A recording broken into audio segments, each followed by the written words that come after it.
नमस्ते दोस्तों। आज के वीडियो में हम चर्चा करेंगे एक रहस्यमय सवाल पर, मौत के बाद आत्मा के वो 47 दिन।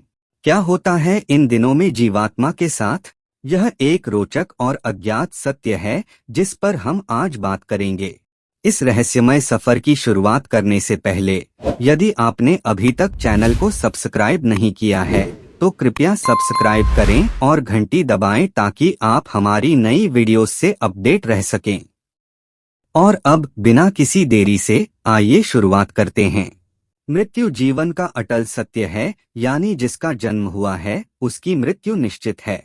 पृथ्वी पर आए हर एक जीव को इस लोक को छोड़कर जाना पड़ता है। भगवान कृष्ण ने भी गीता उपदेश में आत्मा को लेकर कहा है कि शरीर नश्वर होता है और आत्मा अमर होती है, यानी मृत्यु के बाद शरीर भले ही नष्ट हो जाता है लेकिन आत्मा जीवित रहती है। अब प्रश्न यह है कि यदि आत्मा जीवित रहती है तो मृत्यु के बाद आत्मा का क्या होता है? इसका जवाब आपको हिंदू धर्म के महत्वपूर्ण और पवित्र ग्रंथ गरुड़ पुराण में मिलेगा।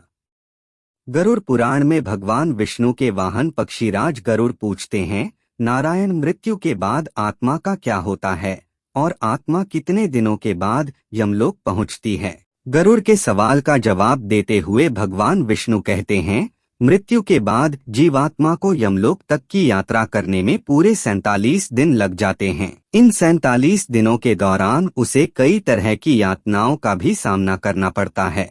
मृत्यु के पहले मिलते हैं ये संकेत। भगवान बताते हैं कि जब किसी की मृत्यु नजदीक होती है तो सबसे पहले व्यक्ति की आवाज जाती है। इसके बाद मृत्यु से कुछ समय पहले ही व्यक्ति को दिव्य दृष्टि प्राप्त होती है, जिसमें मनुष्य सारे संसार को एक रूप में देखने लगता है और इस तरह से उसके शरीर की सभी इंद्रियां शिथिल हो जाती हैं। जब व्यक्ति की मृत्यु हो जाती है तो यमलोक से 2 दूत आते हैं और दूतों को देख आत्मा शरीर का त्याग कर बाहर निकल जाती है। आत्मा के शरीर त्यागने के बाद यमराज के दूत आत्मा के गले में पाश बांध देते हैं और उसे यमलोक ले जाते हैं।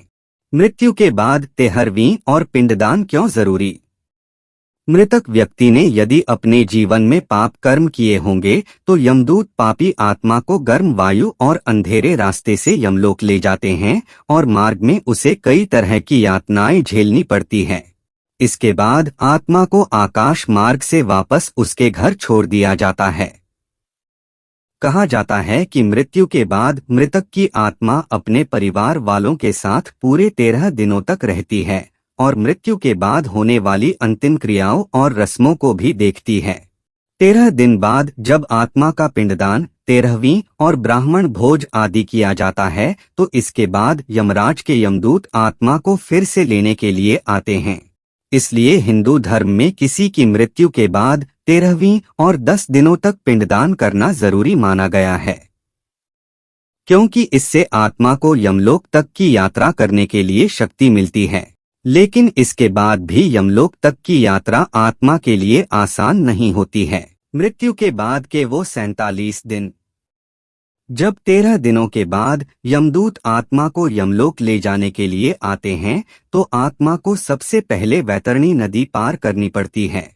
इस नदी को गंगा नदी का ही रौद्र रूप माना जाता है। यह नदी लाल रंग की होती है क्योंकि इसमें आग की लपटें निकलती रहती है। नदी पार करते हुए आत्मा को खतरनाक जीवों का दंश भी झेलना पड़ता है। इन नदी को पार करने में पूरे 47 दिनों का समय लग जाता है। लेकिन यदि व्यक्ति ने अपने जीवन काल में अच्छे कर्म किए हों या गौदान किया हो तो उसे ये यातनाएं नहीं झेलनी पड़ती, क्योंकि उसी गाय की पूंछ पकड़कर आत्मा वैतरणी नदी को पार करती है। वैतरणी नदी को पार करने के बाद जब आत्मा यमलोक पहुंचती है तो यहाँ यमराज उसके कर्मों का लेखा जोखा करते हैं। इस तरह से जीवन काल में किए कर्मों के अनुसार यमराज आत्मा को स्वर्ग या नरक में भेजते हैं।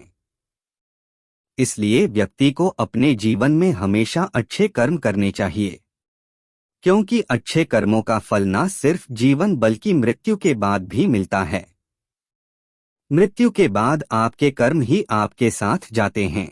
दोस्तों, इस रहस्यमय सफर पर हमने देखा कि मौत के बाद आत्मा के वो 47 दिन कैसे बीतते हैं। यह एक अनुसंधान भरा और रोचक विषय था। आपने जो भी देखा और सुना, कृपया अपने विचार हमसे साझा करें।